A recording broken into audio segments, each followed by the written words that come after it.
L'info du Grand Lille en continu. Xavier Silly.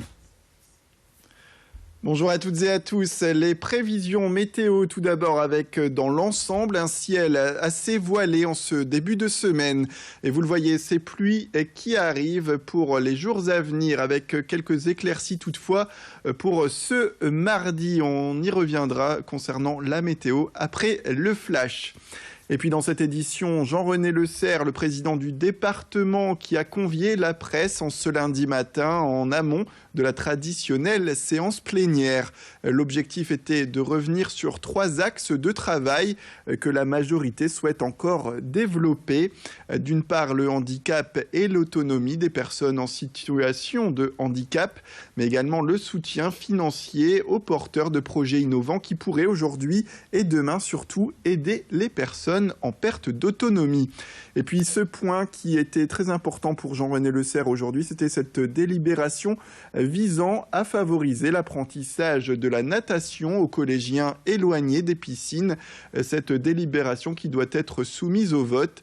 Elle fait suite à un constat du département qui stipule aujourd'hui que 60% des élèves entrant en 6e ne savent pas nager dans le Nord, ce qui représente au total 20 000 collégiens. Je vous propose d'écouter Jean-René Le Serre qui s'exprime justement sur cette problématique.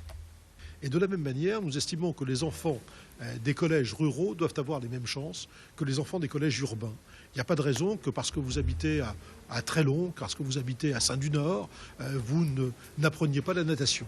Seulement, pour apprendre la natation, il faut que votre collège vous y emmène. Et pour que le collège vous y emmène, il faut des autobus. Il faut donc les payer. Eh bien, le département interviendra effectivement pour faciliter l'accès de ces collégiens de ruralité jusqu'aux piscines, comme dans quelque temps, il prendra une disposition de même nature pour l'accès à la culture. De l'éducation également dans ce flash avec un nouveau collège qui prend place à Roubaix pour remplacer le collège Samin qui est en place depuis 1977 et vieillissant. Vendredi, Jean-René Le Serre, le président du département, toujours, a inauguré le chantier qui devrait durer jusqu'en 2018. Le coût de ce chantier, 20 millions d'euros, pris en charge en majorité par le département. 630 élèves pourront dans les années à venir faire vivre ce nouvel établissement, un équipement moderne qui regroupera une salle multi-activités et également un plateau sportif de dernière génération. Je vous propose d'écouter les élus qui s'exprimaient justement durant cette inauguration sur l'importance de réhabiliter aujourd'hui ces collèges dans le Nord.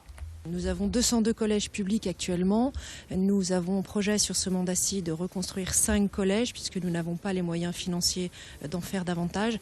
Mais néanmoins, nous avons une grande politique de reconstruction, de suivi régulier en termes de réhabilitation et de gros travaux que nous appelons GER, gros entretien et réparation, où par exemple pour cette année, un peu plus de 38 millions sont destinés à ces grosses réparations et sont destinés également sur 189 collèges sur les 202.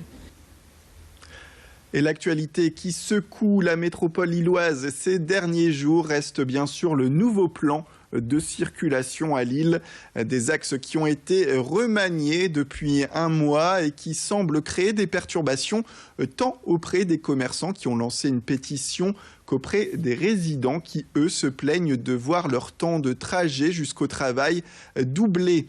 Bernard Gérard, le maire Les Républicains de Marcq-en-Barœul, affirme que les grands boulevards qui étaient conçus au siècle dernier pour fluidifier le trafic en centre-ville et les communes du nord de cette ville sont désormais bouchés aux heures de pointe. Il affirme aussi qu'en tant que député de la 9e circonscription, la population l'interpelle sans cesse depuis un mois pour qu'il plaide en la faveur de la suppression de ce nouveau plan de circulation. Je vous propose de l'écouter. Énormément de commerçants lillois m'ont interpellé sur ce sujet et attendent que l'on puisse apporter une réponse à leur angoisse aujourd'hui. Parce que bien sûr qu'il y avait des problèmes de circulation et de stationnement, mais Madame Aubry veut reporter à l'extérieur de sa ville les solutions alors que rien n'a été anticipé.